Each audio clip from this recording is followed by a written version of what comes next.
From BQE Restaurant and Lounge in the heart of Atlanta's historic Martin Luther King District, it's Newsmakers Live, bringing you the issues, politics, and perspective of the Atlanta community. Now in its 10th season, here is tonight's moderator and your host, 8-time Emmy Award-winning broadcast journalist, Mr. Maynard Eaton. I laugh and joke a lot, but that's why we call the show infotainment. We enjoy ourselves, but also get good information. Sitting with me now is a good, young political leader. He's the youngest in the field, 34 years old. He's a fresh face, hopefully with some fresh ideas. But he wants to be Atlanta's next mayor. Welcome, Michael Sterling. Thanks for being here. Thank you so much for having me, Maynard. Thank you. You want to be Atlanta's next mayor, but I'm told by someone close to you that you were asked or told or suggested to step back, step down. It's not your time. Yeah. Waste your time. You have been told that, huh? I've been told that many times, not only in this mayor's race, but throughout my career. Really, why? I think that there are times where, we view age as an inhibitor, where people look at the age of someone as opposed to their experience or their qualifications or the characteristics that they exhibit as an inhibitor, as opposed to really looking at them for who they are and whether or not they have the ability to lead. And so, I've spent my career, Maynard, being one of the youngest guys in the room. I was 25 years old when I became corporate attorney at the same law firm where President Obama and Michelle Obama first met each other. I was one of the youngest federal prosecutors in the country when I was appointed by the U.S. Attorney General, the first African-American Attorney General, Eric Holder. I was 29 years old when I was a senior advisor to the mayor of Atlanta, the youngest person on his senior staff. 32 years old when I took over the Workforce Development Agency, one of the youngest cabinet members in the city of Atlanta. And so I've frequently been told... You've been ahead of the curve, huh? Yeah, I've frequently been told he's not ready for the job, but I've tried to overcome that with my performance. Well, didn't the mayor suggest you weren't ready to step back? Yeah, I think he is one of the people who suggest that maybe, should spend a little more time doing something else and then think about running. But I'll tell you what, one of my favorite books is by Martin Luther King. It's called Why We Can't Wait. At some point in many people's careers, they're told it's not their time. Right. We saw that with our president, Barack Obama. He was told it's not your time, wait. And I think that only the person who's running can determine whether or not they're ready. You have to search in yourself, look in the mirror every morning. You have to search your soul and make the decision about whether or not you're ready to do the job that you're asking voters to let you do. And I've done that. I've gone through that process. I've searched my soul and looked in the mirror. And although I appreciate the advice by so many great people, I believe that I'm ready to be the mayor that Atlanta needs right now. What inside of self tells you this is your time? I believe that I have a unique set of qualifications and experiences, both professional and personal, that other candidates don't bring to the race. Gotcha. I just sort of ran down my background. Yes. Thank you very much. And for a young man, very impressive. Thank you. But personally, my life started in an orphanage. And so for a kid whose life starts totally dependent on somebody else to be your advocate, to be your public servant, someone to help you find the loving and caring home and family that every child deserves, you have a different appreciation for public service. And so for me, that is the context, the background in which, my life has unfolded. Understanding that I was given a unique opportunity because somebody who was in public service cared enough about me to go the extra mile. I don't know if we have enough time for me to go into the details, but suffice it to say that because I had a terrific social worker who found me that loving and caring family, I had people who poured, everything into me, loved on me and prayed for me and encouraged me, inspired me, grandparents who pressed the hopes and dreams of their generation deep into my soul. And that is the background of my life. And so for me, Maynard, it was about public service. It was always just this calling because I understood at every point in my life, whether it was my social worker or my third grade teacher, my ninth grade debate coach, or the mayor in my city who gave me an opportunity for an internship. It's always been a public servant or a politician who changed the circumstances of my life. And I think that if we're going to get back to the way politics is supposed to be, the way we believe public servants are supposed to behave and act, we've got to have people who are willing to care about the outcomes of other people more than they care about their own careers. And that's what, very well said, but that's what many people think, that those of you seeking office care about themselves and their futures more than they care about them. You care about the people who elect you. Right. And some might say, was a young man going fast, aggressively? Are you looking for higher ground? Is this a stepping stone? No, I'm not looking for higher ground. I mean, you will remember this. The Democratic Senatorial Campaign Committee and Democrats in Georgia aggressively recruited me to become a Senate for U.S. candidate, to become a candidate for United States Senate. That's right. I was going to get the Democratic nomination to challenge Johnny Isakson last year. You know, I turned that down so I could keep doing the work at the Workforce Development Agency to help families and children and those in need find jobs and opportunities. So if I wanted to get name recognition or I wanted to seek higher ground, and you listen to anybody who's in political consulting, they say to me, Mike, why didn't you do that? Yeah. You would have gotten so much name recognition, so much political capital. You would have, had all of, and for me, it was a personal decision. It was about whether or not I was going to promote myself or whether or not I was going to have the opportunity to keep making a difference in the lives of families and people that I was making a difference for at the Atlanta Workforce Development Agency, even though it wasn't getting the same type of attention. And so I turned that down, Maynard, because I wanted to do the real work of actually helping people. Yeah. So anybody who thinks that it's about me knows, from the coverage that the AJC and other publications provided, that I turned down an opportunity to run for U.S. Senate in order to keep serving families. Was that a mistake? Couldn't you have used that name recognition now? Well, it depends on what. I mean, politically, I mean. Yeah. You ask any political consultant, they tell you that, man, this guy is crazy. But you and I were having a conversation, and I was saying that one of the things that some of the elders who work with me and are supporting my campaign like about me is that I'm still very idealistic, still very, I haven't had all of the hope politicked out of me. Right. And so when they hear me tell the story personally, right, they applaud it and they're like, man, this is a good guy. Right. But almost they say, too good. But most of us in my age wouldn't have done that, buddy. I mean, not seeking office. But they also say, Mike, that was a terrible decision. Like you could have, your path to doing other things would be easier if you had done this and gotten that name recognition. Is that the problem now? At the start of this campaign, name recognition, is that something you're struggling with? I'm not afraid to confront reality. I think one of the things that's happened for me is that I've done so much terrific work, but it's been behind the scenes. Right. And so if you're not out in front of a camera constantly and your name isn't always in the news, people don't automatically recognize your name when you run for office. So you have to go out and explain to them that you've been doing things to help promote the city of Atlanta, to help the city recover from the Great Recession, to help people find jobs and opportunities, to help the city of Atlanta keep growing. And I've got to go out there and do my part to explain that to the voters and make my case. What's your pathway? What's your strategy for winning in this crowded field? Yeah. I mean, it's going to be tough. There was a poll that came out last week. 28, almost 30% of voters are undecided.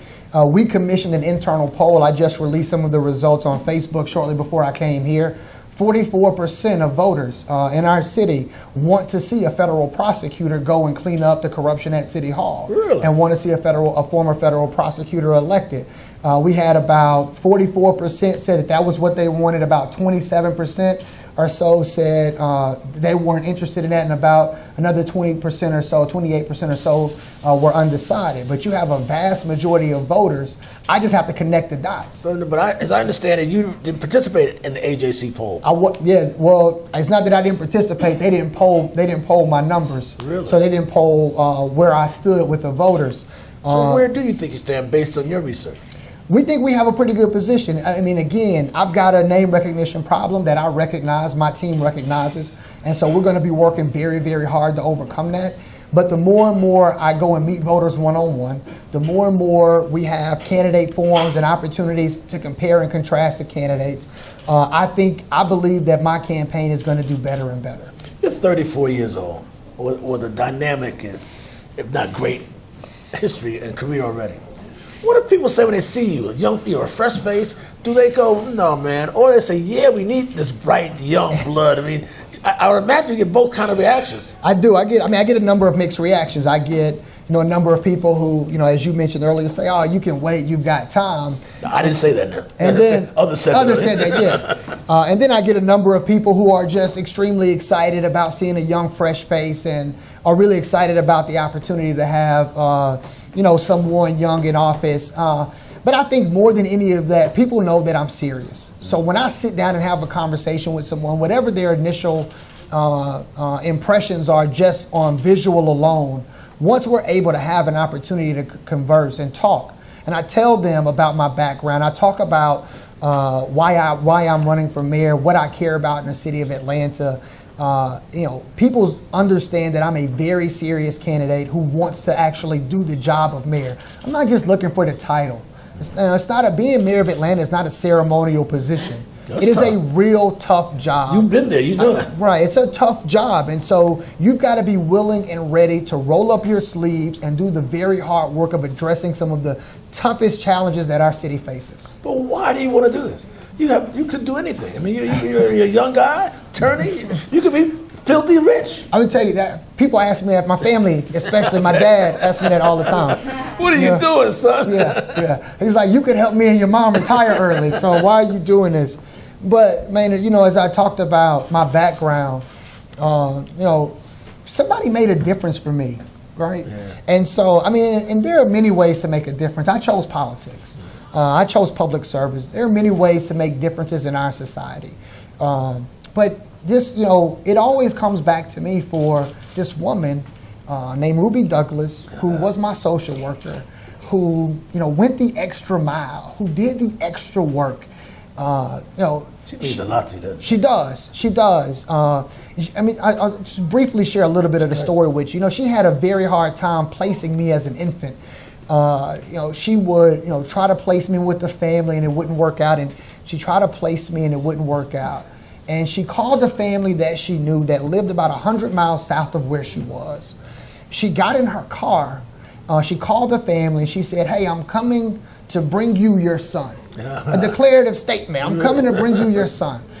She gets in her car, Maynard. She drives 100 miles south, and the family's like, we already have all of our kids here. What is she talking about?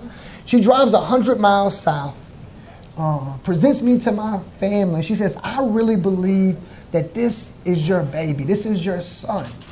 And my mom takes one look at me, and she says, he's going to be nothing but trouble. And she says, but and she says the same thing today.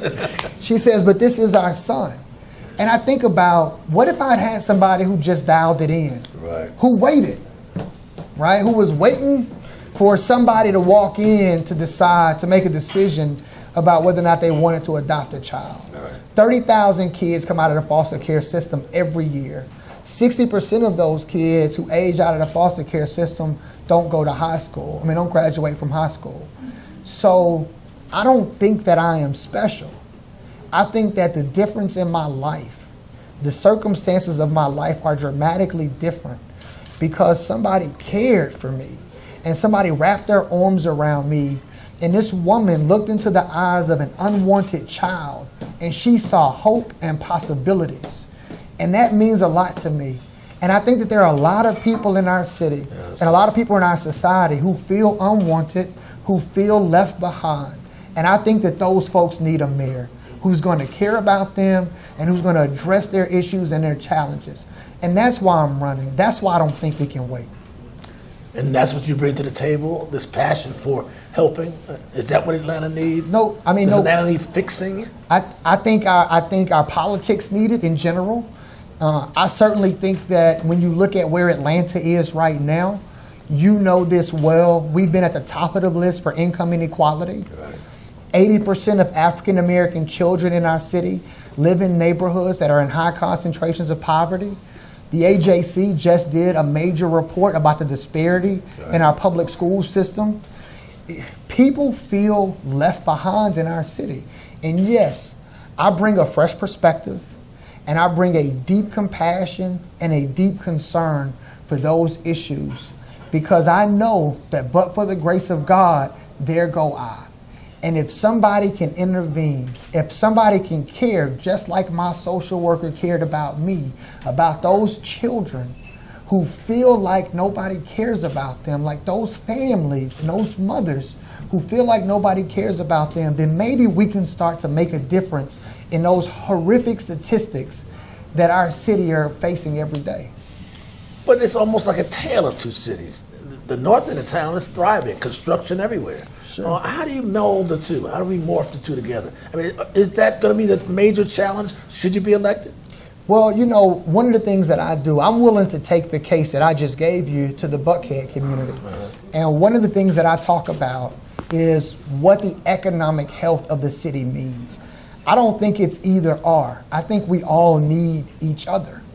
If you want to continue to be a great city that grows and prospers, you can't leave 20% of your population behind. 20% of our population makes less than $16,000 a year. That's not a great city. That's not an economically healthy city. If you want to be a great city, you have to have a great public education system that gives kids the proper public education and gives them a ladder of opportunity. That's what this is about. And that's not a north side or a south side issue. That's an Atlanta issue. And we need each other. So for me, I don't try to pit, people who are doing well against people who are doing poorly. I'm going to be the mayor of Atlanta. And guess what? If you want your business to do well, we need people doing well. We need people to have an economic ladder, economic opportunity. The more people who we can give a path to the middle class, and the more disposable income, the better we're going to do. The more people are going to be able to buy a home. The more people are going to have disposable income. The healthier our city is going to be economically. So it's an all of us problem. And folks who are in that business community, they understand that if everybody can start to come up, if we can start to address those tough challenges, the city itself is going to do better. And so that's the argument that I make to our civic community, to our business community, and to those folks who are already doing well, that we can all do better if we all help each other. We need each other. That's good. Then there's the issue of gentrification. For example, I got a lift here today for this show. My driver says he'd love to live in Atlanta. He lives in Cobb County, out by some friends of mine, and near the new stadium. He talks about, I thought my rent was going up near the new Braves Stadium. Yeah. I can't afford to move inside the city of Atlanta. I hear that a lot. It's tough. It's expensive living inside the city of Atlanta. Oh yeah, it is. It is tough. Affordable housing almost seems like a word that doesn't exist. Yeah, we've got to do a better job. We've got to work with our developers to make, I think we've got to, redefine and revisit what we call affordable housing. I think the city recently passed an ordinance that says affordable housing is 80% of the average median income. And so I think that number needs to be a little bit lower. So I think we've got to revisit it with some of the affordable housing experts in the city. And I'd be open to revisiting what affordable housing actually means, what that definition means. But I think we've got to do a better job of working with our development community. They are benefiting tremendously from the growth of Atlanta, from the people who are moving back in town. And I think that they can share in the growth of Atlanta by making sure we're not displacing families. So we've got to work with our development community. They have to become partners with us in making sure that we make housing affordable. How do you do that? Cajoling, convincing, glad-handing? All of the above. All of the above. You've got to, the mayor's got a lot of carrots and sticks that he can provide. The development community largely depends on what our planning and our neighborhood development partners do at the city of Atlanta. The mayor's office and the executive office controls the permitting process for the city. And so there are a number of carrots and sticks the mayor can use to get developers to come to the table and be a partner. Are the neighborhood planning units, NPUs, once very powerful, once very influential, have they lost their steam, their clout, and can their influence be revived? Oh yeah, I definitely think so. I mean, I think that, the original intent was for them to have more of an input and more of a say in some of the issues impacting their community. Like many things, I think that sometimes they've gotten a little overly politicized, like many things that have happened, and people wondered whether or not some MPUs were doing what was in the best interest of the community themselves. And so they became political fiefdoms. I think so. Yeah, I think in many respects they did. And so, yeah, you can absolutely, there are things that we can do, concrete steps we can take to restore their power. And there are things you can do. One of the, biggest issues they face are attendance at some of those MPU meetings and community engagement. So we can certainly work on developing strategies to get more people engaged in their MPUs and making sure more people feel like they have, they're a stakeholder in those neighborhood planning units. You helped get me on the People TV board of directors. Now public access seems like it's under threat, it's endangered. Yeah. Is that something as mayor you would strengthen and make sure it stays here? Yeah, I think my record on People's TV. Not only did I support and help find the funding to keep People's TV going and made sure that we appointed all of our vacant positions on the board of directors. You were one of those positions. And I've also appeared on, a couple of shows on People's TV because I believe in public access, television. It's the biggest TV market. For us to lose public access would be, I think, tragic, but that's a commentary. I think so too. I mean, I think you even see it at the federal level. What's happening now? I think there was a Republican congressman or Republican senator who just proposed cutting funding for the arts and for public access television. And so public access television is under threat, but it provides one of a ground for training and for opportunities, and it provides some of the most, some of the most cutting edge interviews, straight to the point. It still can be. I mean, it can be cleaned up. It can be better. Yeah. But it doesn't have to go. And you can do things to make it better. You can have competitions for a provider for those who are going to do public access. So that you can have competitions for those to get better content. There are things you can do to clean it up for sure. Speaking about cleaning up, you said your internal polls showed that a large percentage of people want a federal prosecutor to become mayor. We're talking about you, of course. Yeah. Is it needed, a prosecutor? Is corruption that bad at City Hall? Will you have to clean up City Hall? I think it helps. I think when you look at, just think about it I think that a former federal prosecutor would do a terrific job of cleaning up City Hall. And I'm the only person in the race who has the experience as a former assistant U.S. attorney. When you look at the Workforce Development Agency, which was the only other agency in the last 8 years to be under federal investigation, 2 federal investigations, 1 criminal and 1 civil. I ran that, after it was under federal investigation, the director resigned. I took over the agency and ran it for 2.5 years while it was still under investigation. And you never heard any issues come out about the Workforce Development Agency while I was running it. In fact, the only reports that came out were positive from the Georgia Workforce Division, who said that we were exercising some of the best practices, to multiple news media reports that said we turned it around, to even the Center for Civic Innovation made us a finalist for the Innovation in Government Award. And so I was able to go in, identify key issues, and then implement policies and procedures that made it much harder to try and commit corruption. And I think right now we could use the same thing in City Hall. We've seen, corruption always sort of rears its ugly head. It always happens somehow at the end of an administration. I think there are things that we can do. We can work proactively with the U.S. Attorney's Office. We can implement procedures to make sure that we have a registry for anybody who's lobbying the mayor or City Hall, and making sure they're reporting their lobbying activities with the Ethics Office. There are a lot of things we can do to prevent corruption and to mitigate it. You're as politically astute as anybody I know, even at your young age. Do you think and you worked in the mayor's office. Yeah. Did it get that far? Has corruption gotten that far? What do you mean? Did corruption reach the mayor's office? I'll tell you, I never saw it when I was the senior advisor to the mayor. In fact, I was one of the people who were there to help mitigate those issues, and I did it at the workforce agency. So helped bringing into a lot of the corrupt practices at what was called the city's most dysfunctional and the city's most corrupt agency. And so, but no matter what, there's always going to be bad actors. It doesn't matter how much. I mean, you've seen cities and states like Illinois and Chicago, like Louisiana, be investigated and people be prosecuted over and over again for substantially similar crimes, and somebody comes right behind them and does the exact same thing right after we prosecuted 2 consecutive governors. And so there's always going to be bad actors.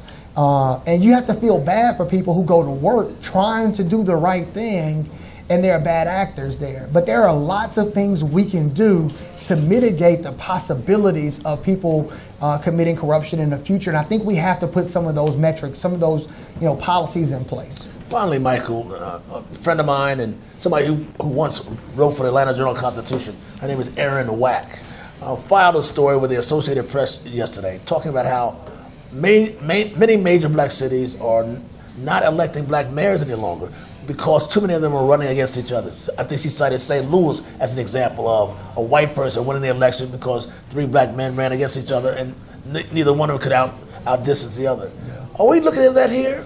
We have a Mary Norwood, God bless her soul, who's leading the race handily, 28%, I believe. And we have several black men, several black folks running also. Are we in that kind of problem as well?